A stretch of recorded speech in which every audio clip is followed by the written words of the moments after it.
د نورزیا خور ته به ورشو. نورزیا خور سلامونه بخیر وغله. تاسو بیا پاس تغ نه نه باندې هغسې دماوت ګرچې بحثونو نه موږ هم زده کړې کوو. نو زه خوشحاله شم بیریا صاحب د ډېر مودې وروسته ګورم.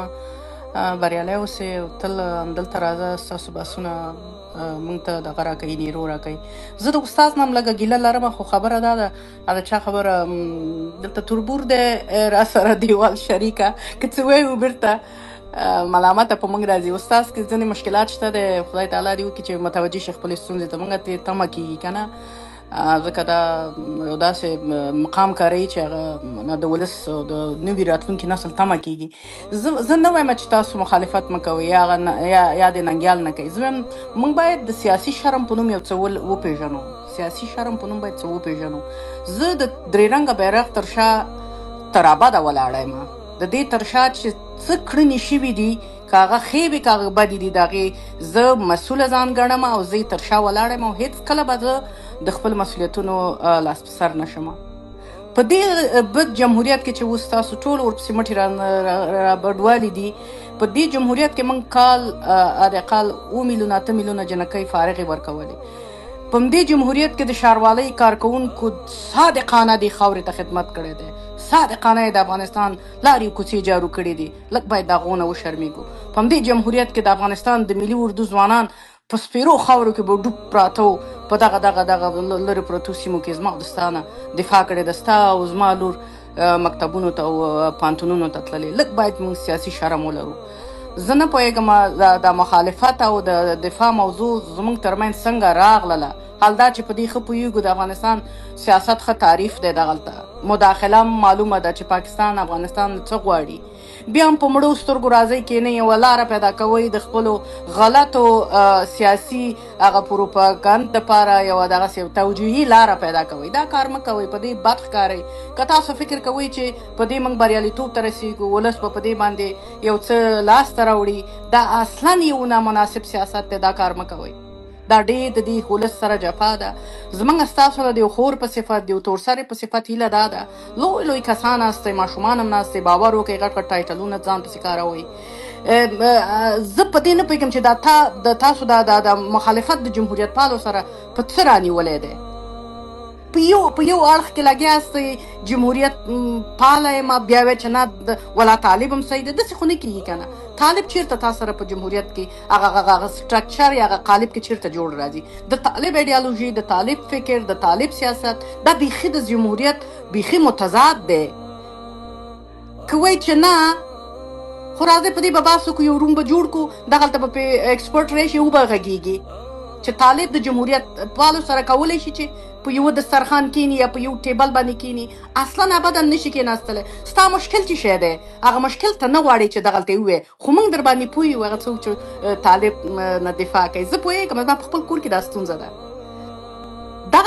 دغه سیاست موږ ته ډېر په ضرر تمامېږي. زموږ راتلونکی نسل د انحراف په طرف روان دی. که تاسو فکر کوئ چې ولا موږ غرب کې یو ډېر ښایسته راتلونکی به زموږ نسل ځوان نسل ولري، اصلا یې نه لري. دغه یوسټن کې زه دغلته یم ګورم، زما دا راتلونکی نسل چې زه دلته ګورم دا د تباهۍ په طرف روان دی، دا د بربادۍ په طرف روان دی.